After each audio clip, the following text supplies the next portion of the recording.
ہی ہوئے تھے، 313 ہی ہوئے تھے۔ دوسری طرف دوگلی پولیسی رکھنے والے، وہ بھی ادھر بھی ہو جاؤ ادھر بھی ہو جاؤ، دورنیے اختیار کرنے والے ہزاروں کے حساب سے موجود تھے۔ ادھر اللہ وحدہ لا شریک کو ماننے والے صرف 313 تھے۔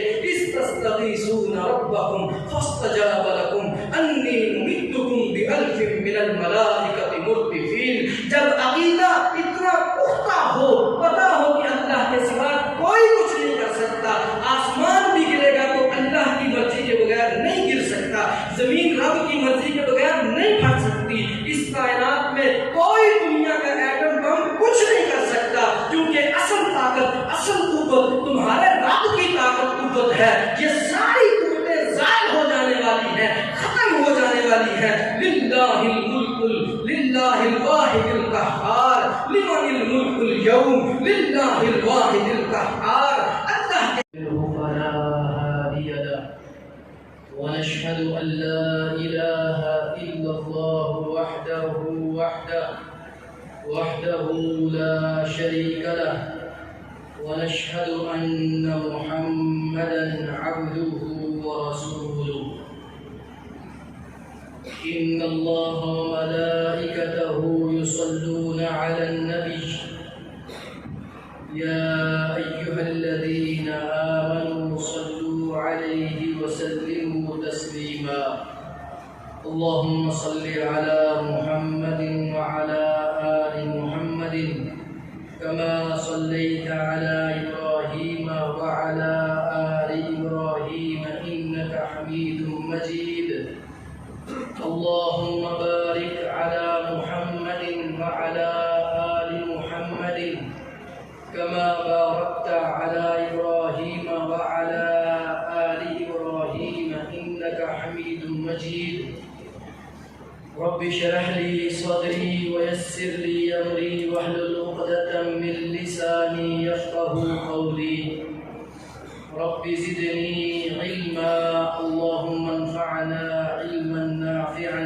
وعملا متقبلا ورزقا طيبا واسعا كثيرا أعوذ بالله السميع العليم من الشيطان الرجيم من حمزه ونفخه ونفثه بسم الله الرحمن الرحيم أمن يجيب المضطر إذا دعاه ويكشف السوء ويجعلكم خلفاء الأرض أإله مع الله قليلا ما تذكرون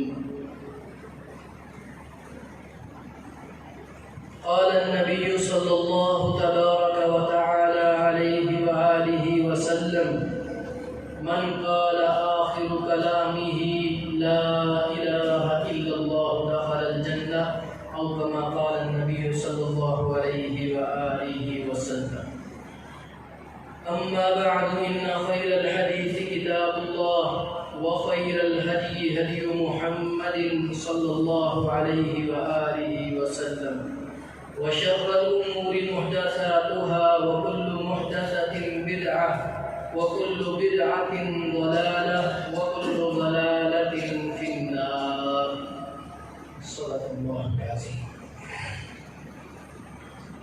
تمام تعریفیں اللہ وحدہ لا شریک کے لیے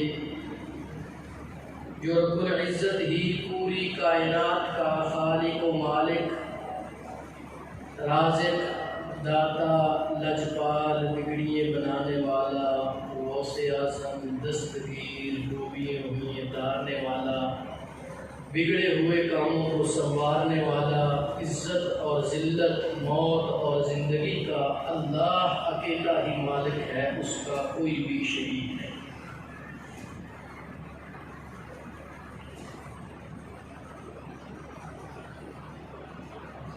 اللہ چاہے تو قطرے قطرے سے سمندر کر دے، اگر اللہ چاہے تو یتیموں کو پیغمبر کر دے۔ اذا اراد شيئا ان يقول له كن فيكون۔ وہ اللہ اتنی طاقتوں کا مالک ہے، کچھ بھی کرنا چاہے، یہ دنیا جہان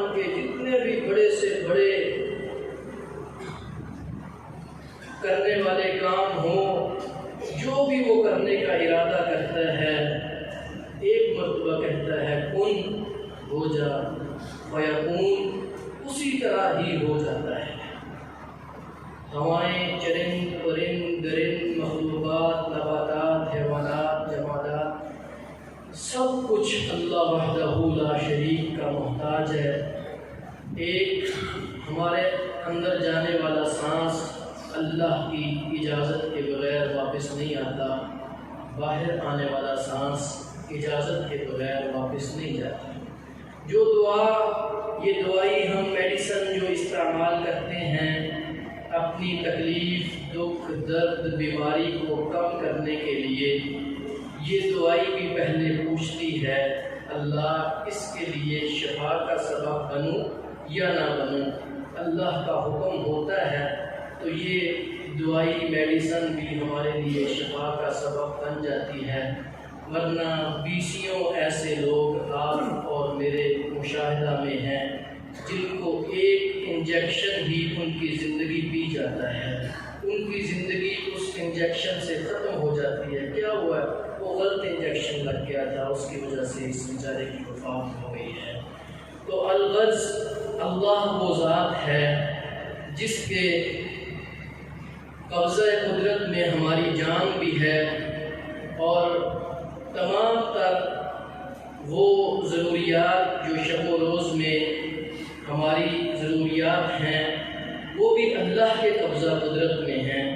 اللہ چاہے تو بغیر ماں اور باپ کے سیدنا آدم علیہ السلام کو پیدا کر دے۔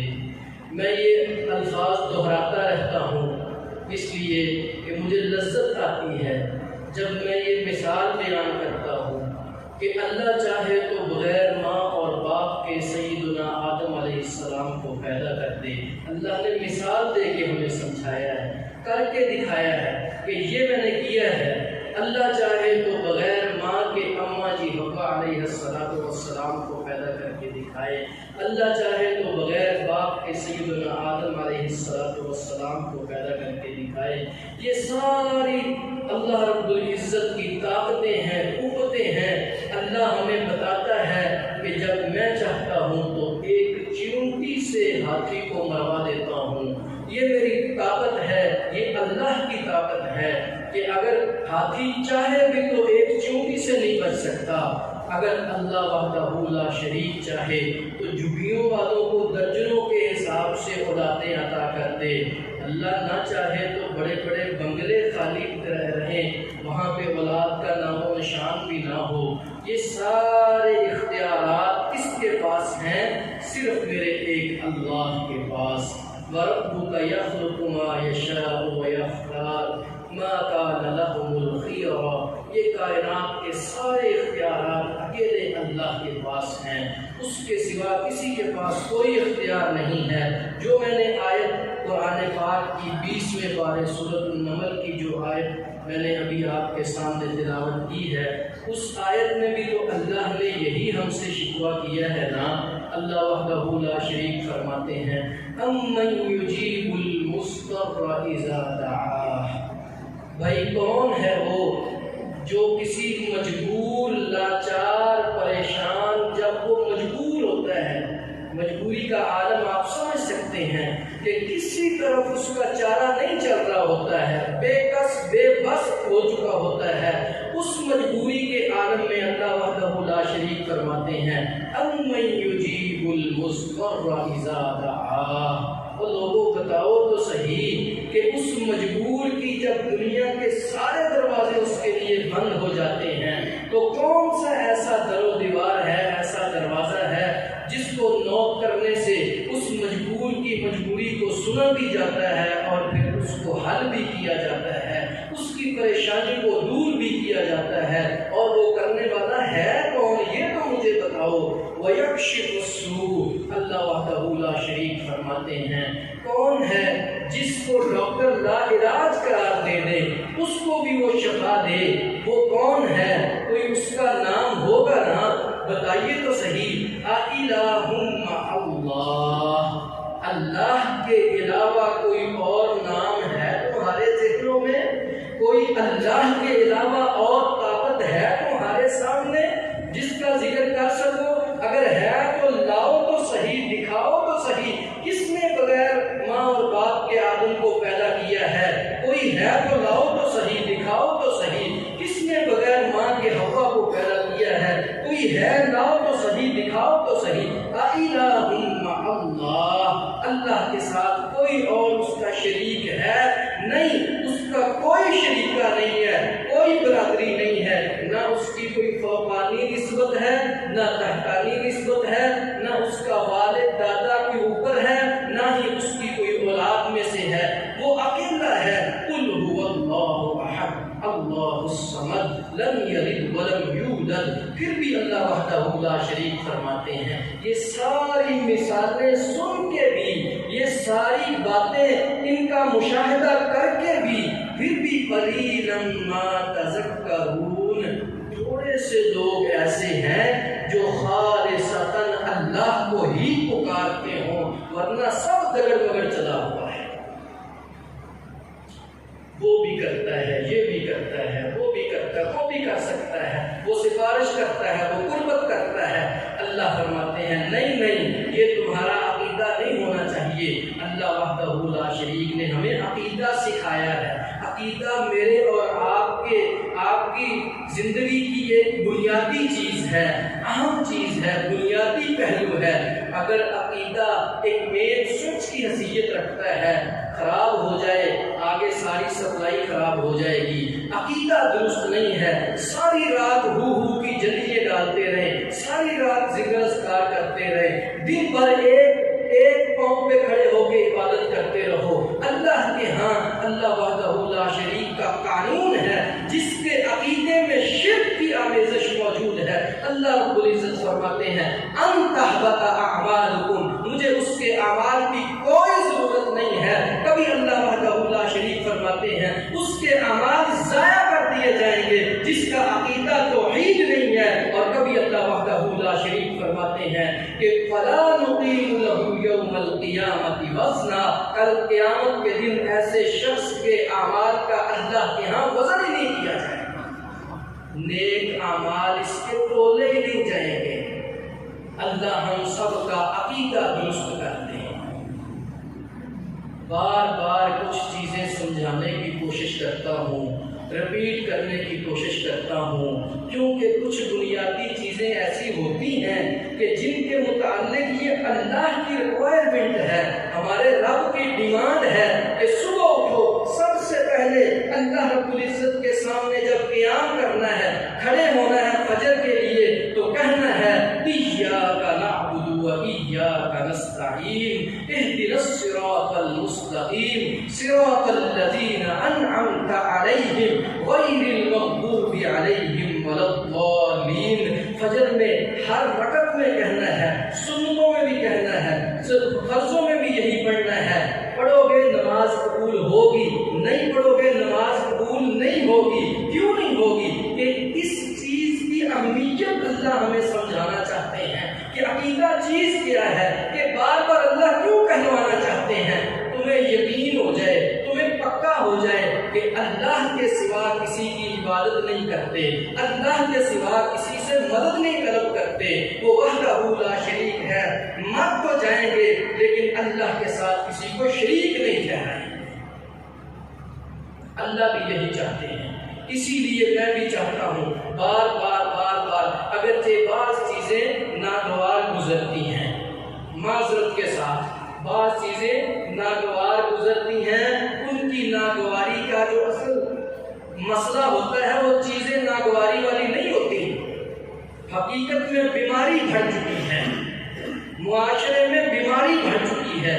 جسم میں جتنی بیماری زیادہ ہوتی ہے، علاج کے وقت تکلیف بھی اتنی ہی زیادہ ہوتی ہے۔ بیماری بڑی ہے، تکلیف بھی بڑھتی ہے جب اس کا علاج کیا جاتا ہے، لیکن یاد رکھیے گا جب اللہ وحدہ لا شریک ہدایت دینا چاہے، اللہ ہمیں جنت کا وارث بنانا چاہے، تو یقین جانیے پھر یہ کافی ہے کہ انسان کا عقیدہ توحید اللہ کرتے ہیں۔ عقیدہ توحید ہوگا انشاءاللہ، ایک وقت آئے گا بات بن جائے گی، جہنم سے آزادی مل جائے گی، اللہ کی شان و شوکت والی جنت کے وارث بنا دیے جاؤ گے۔ یہاں پہ بس مختصر وقت میں سمجھانا چاہتا ہوں کچھ مثالیں دے کے کہ اللہ رب العزت کو خالق مالک رازق داتا زمین آسمان بنانے والا بارش نازل کرنے والا چاند سورج کو مسخر کرنے والا، یہ ہی سمجھ لینا کہ اللہ رب العزت زمین آسمان اللہ نے بنائے ہیں، چاند سورج کو مسخر اللہ نے کیا ہے، بارش اللہ نازل کرتا ہے، یہ بات یہ عقیدہ توحید کی عقیدہ توحید کا ایک رخ تو ہے، لیکن کامل اور مکمل عقیدہ توحید یہ نہیں ہے۔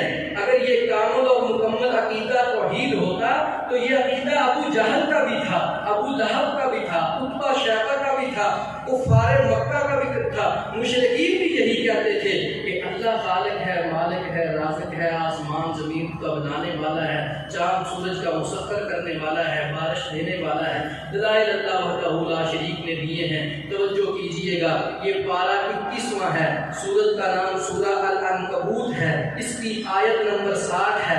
اللہ وحدہ لا شریک فرماتے ہیں، میرے نبی صلی اللہ علیہ وآلہ وسلم جی آپ ان سے کچھ سوالات کر لیجئے تاکہ مشرکین کا اور موحدین کا عقیدہ جو ہے وہ کلیئر ہو جائے، واضح ہو جائے کہ وہ کیا عقیدہ رکھتے ہیں، آپ کیا عقیدہ رکھتے ہو، واضح ہو جائے آپ کا اور ان کا تنازع کس بات پہ ہے۔ تو اللہ رب العزت نے جب سوالات کروائے، ان کے جوابات بھی دلوائے، تو ہمارے لیے بھی قرآن پاک میں رہنمائی آ گئی، آسانی پیدا ہو گئی باتیں سمجھنے میں۔ اللہ رب العزت فرماتے ہیں وَلَئِن سَأَلْتَهُمْ مَنْ خَلَقَ السَّمَاوَاتِ وَالْأَرْضَ وَسَخَّرَ الشَّمْسَ وَالْقَمَرَ لَيَقُولُنَّ اللَّهُ۔ اے میرے محبوب صلی اللہ علیہ وآلہ وسلم آپ ان سے سوال کیجئے نا، من خلق السماوات والارض، وہ کون ہے جو زمین اور آسمان کو پیدا جس نے کیا ہے، وسخر الشمس والقمر، وہ کون ہے جس نے چاند اور سورج کو مسخر کیا ہے۔ میرے محبوب یہ کفار مشرکین آپ کو جواب دیں گے، فوری جواب دیں گے، لَيَقُولُنَّ اللَّهُ، یہ کرنے والا اللہ ہے۔ پھر دوسرا سوال کر دیجئے وَلَئِن سَأَلْتَهُمْ مَنْ نَزَّلَ مِنَ السَّمَاءِ مَاءً فَأَحْيَا بِهِ الْأَرْضَ مِنْ بَعْدِ مَوْتِهَا لَيَقُولُنَّ اللَّهُ، یہ بھی 21واں پارہ ہے، وہی سورہ عنکبوت ہے۔ دوسرا سوال آ گیا وَلَئِن سَأَلْتَهُمْ مَنْ نَزَّلَ مِنَ السَّمَاءِ، بھائی یہ بتا دو کہ آسمان سے بارش کون نازل کرتا ہے، زندہ کو مردہ، مردہ سے زندہ کون کرتا ہے، تو پھر جواب آئے گا لَيَقُولُنَّ اللَّهُ، یہ کرنے والا بھی اللہ ہے۔ اسی طرح کے 20 اور سوالات قرآن پاک میں موجود ہیں، دلائل موجود ہیں۔ یہ ایک دو مثالیں دے کے آپ کو بات سمجھانا مقصود ہے، وقت تھوڑا ہوتا ہے۔ اللہ وحدہ لا شریک نے پھر تیسرا ایک سوال اور کروایا، یہ 11واں پارہ ہے، سورہ 11واں پارہ ہے۔ اللہ رب العزت فرماتے ہیں اے میرے نبی صلی اللہ علیہ وسلم آپ ان سے پوچھئے نا، قُلْ مَنْ يَرْزُقُكُم مِّنَ السَّمَاءِ وَالْأَرْضِ، آپ انہیں کہہ دیجئے، فرمائیے ان سے پوچھئے مَنْ يَرْزُقُكُم مِّنَ السَّمَاءِ وَالْأَرْضِ، وہ کون ہے جو تمہیں زمین اور آسمان سے رزق دیتا ہے، أَمَّنْ يَمْلِكُ السَّمْعَ وَالْأَبْصَارَ، وہ کون ہے جو تمہیں جس نے سماعت دی ہے، قوت سماعت دی ہے، تمہیں جس نے بصارت دی ہے، أَمَّنْ يَمْلِكُ السَّمْعَ وَالْأَبْصَارَ، وہ کون ہے جو تمہاری سماعت اور بصارت کا مالک ہے، وَمَنْ يُخْرِجُ الْحَيَّ مِنَ الْمَيِّتِ وَيُخْرِجُ الْمَيِّتَ مِنَ الْحَيِّ، اور پھر وہی سوال آ گیا، زندہ سے مردہ، مردہ سے زندہ کرنے والا کون ہے، وَمَنْ يُدَبِّرُ الْأَمْرَ، ساری یہ تدبیریں کون کرتا ہے، ذرا بتاؤ تو صحیح۔ یہ 11واں پارہ ہے، اللہ رب العزت نے سوال کروایا ہے، آگے سے پھر جواب آتا ہے فَسَيَقُولُونَ اللَّهُ، میرے محبوب صلی اللہ علیہ وسلم فوراً جلدی جواب دے دیں گے کہ یہ کرنے والا بھی اللہ ہے۔ اگر مکہ کے مشرکوں کا بھی یہی عقیدہ تھا کہ یہ سب کچھ اللہ کرتا ہے، رسول اللہ صلی اللہ علیہ وسلم اور آپ کے صحابہ کا بھی اگر یہی عقیدہ تھا کہ یہ سب کچھ اللہ کرتا ہے، تو پھر تنازع جھگڑا کس بات کا تھا؟ پھر رسول اللہ صلی اللہ علیہ وسلم کے دندان مبارک کو شہید کرنے کا کیا معنی؟ پھر آقا کریم صلی اللہ علیہ وسلم کی پیشانی مبارک کو زخمی کرنے کا کیا مطلب؟ پھر نبی رحمت صلی اللہ علیہ وآلہ وسلم کو مکہ مکرمہ سے ہجرت کا کیا مطلب؟ پھر رسول اللہ صلی اللہ علیہ سکتا، قتل کے منصوبے کیوں بنائے گئے، آخر یہ اتنی عروج کی دشمنی کہاں سے آ گئی، سبب کیا تھا؟ کوئی سیاسی اختلاف تھا یا کوئی معاشی اختلاف تھا؟ نہیں میرے محترم بھائیوں، نہ کوئی سیاسی اختلاف تھا نہ کوئی معاشی اختلاف تھا، کیونکہ سیدنا رسول اللہ صلی اللہ علیہ وآلہ وسلم جیسے اعلیٰ ترین سیاست کرنے والا انسان کائنات میں آ ہی نہیں سکتا، سیدنا رسول اللہ صلی اللہ علیہ وسلم جیسا اعلیٰ معاشت اور معیشت کو سمجھنے سمجھانے والی ہستی کائنات میں آ ہی نہیں سکتی۔ آقا کریم صلی اللہ علیہ وسلم کی ترجیحات معیشت نہیں تھی، آقا کریم صلی اللہ علیہ وسلم کی ترجیحات میں بادشاہت نہیں تھی، بلکہ اللہ وحدہ لا شریک کی بادشاہت کو مانا آقا کریم صلی اللہ علیہ وسلم کی ترجیح تھی۔ بات کہاں سے شروع ہوئی؟ کفار مکہ کے بڑے بڑے سردار، پگوں والے، بڑے جبوں کبوں والے اکٹھے ہو کے آ گئے سردار ابو طالب کے پاس، آ کے کہنے لگے کہ جی ہماری دو تین باتیں سن لیجئے، توجہ طلب بات ہے، دو تین باتیں ہماری سن لیجئے، جی بتائیے کیا باتیں آپ سنانا چاہتے ہو؟ ہماری پہلی آفر پیشکش یہ ہے، آپ کے بھتیجے محمد صلی اللہ علیہ وسلم کو بادشاہت چاہیے تو بلا مقابلہ ہم ان کو بادشاہ مقرر کرتے ہیں، نہ کوئی ووٹنگ ہوگی نہ کوئی ریفرینڈم ہوگا، کچھ بھی نہیں ہوگا، یہ آج کے بعد بادشاہ ہیں ہماری طرف سے۔ اچھا بڑی بات کرتی ہے، اور کیا پیشکش ہے؟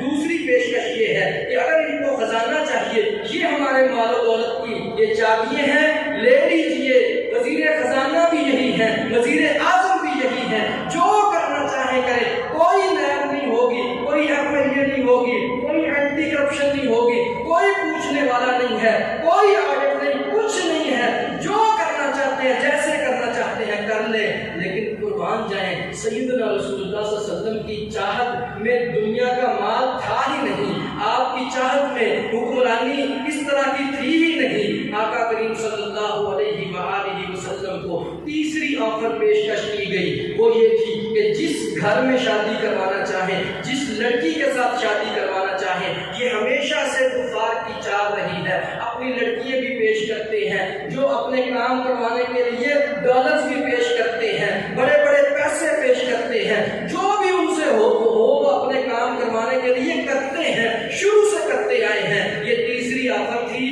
جب یہ کی سردار ابو طالب بڑے دانے بینے آدمی تھے، پوچھنے لگے سرداروں بڑی بڑی باتیں تم نے کر دی ہیں، اس کے بدلہ میں تمہیں کیا چاہیے؟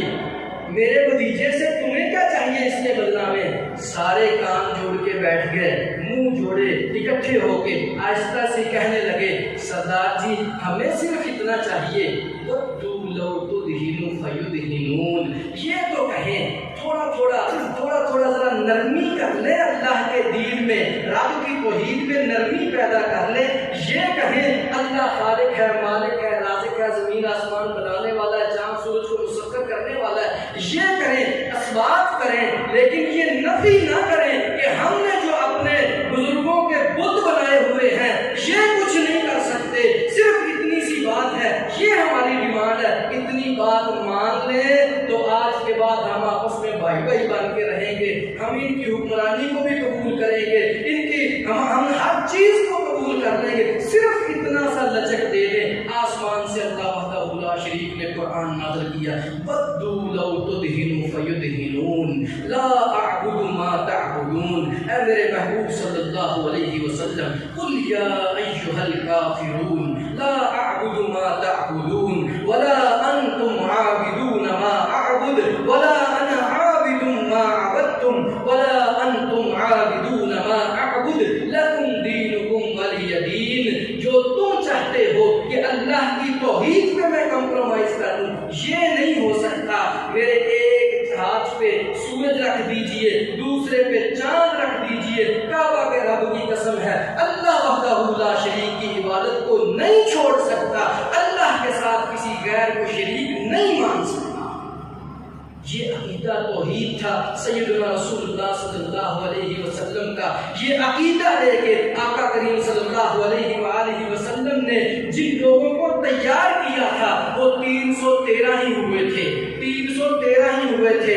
دوسری طرف دوگلی پالیسی رکھنے والے، وہ بھی ادھر بھی ہو جاؤ ادھر بھی ہو جاؤ، دورنیے اختیار کرنے والے ہزاروں کے حساب سے موجود تھے، ادھر اللہ وحدہ لا شریک کو ماننے ماننے والے صرف 313 تھے. استستغیثون ربکم فاستجاب لکم انی ممدکم بألف من الملائکۃ مردفین. جب عقیدہ اتنا پختہ ہو، پتہ ہو کہ اللہ کے سوا کوئی کچھ نہیں کر سکتا، آسمان بھی گرے گا تو اللہ کی مرضی کے بغیر نہیں گر سکتا، زمین رب کی مرضی کے بغیر نہیں پھٹ سکتی، اس کائنات میں کوئی دنیا کا ایٹم بم کچھ نہیں کر سکتا، کیونکہ اصل طاقت، اصل قوت تمہارے رب کی طاقت قوت ہے. یہ ساری قوتیں ضائع ہو جانے والی ہیں، ختم ہو جانے والی ہیں. للہ الملک للہ الواحد القہار، لمن الملک اليوم للہ الواحد القہار.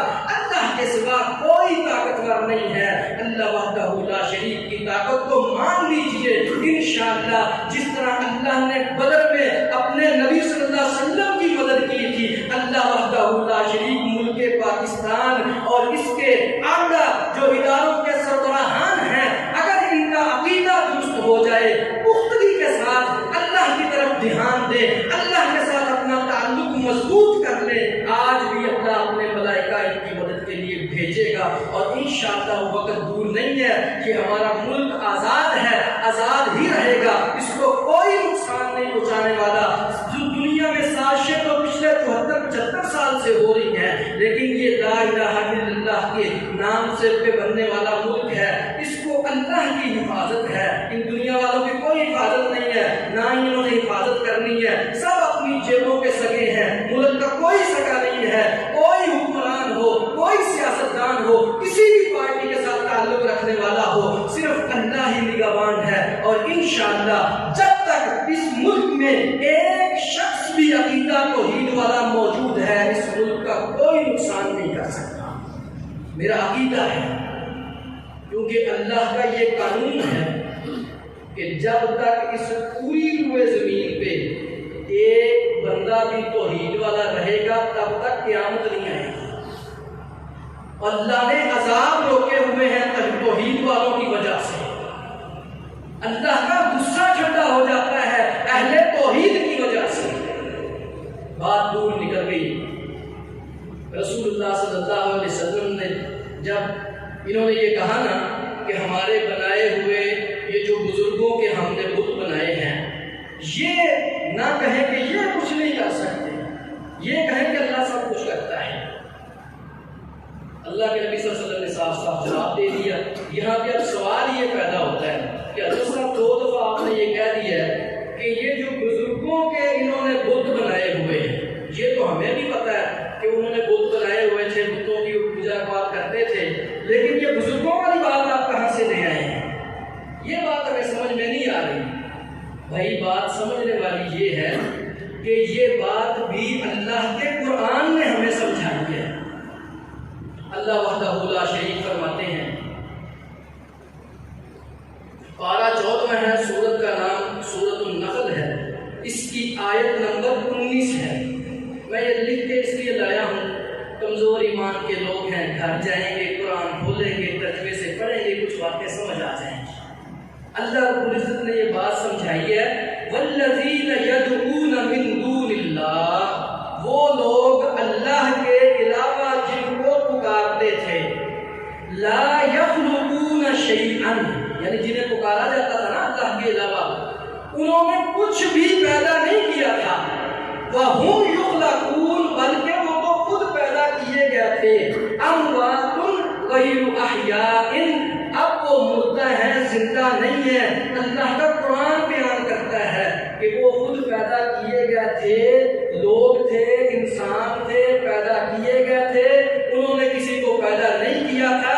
اب وہ مردہ ہیں، زندہ نہیں ہے. یعنی ان کے بھی جو بڑے بزرگ جب فوت ہو جاتے، اس وقت پکڑتے تو ان کی ایک مورتی بنا کے تو ان سے بھی اپنی حاجات، مناجات، معاملات کروانا شروع کر دیتے. آگے بتاتا ہوں کس طرح سے کرواتے تھے. اللہ وحدہ لا شریک نے دوسری آیت میں فرمایا، ان الذین تدعون من دون اللہ، 14واں پارہ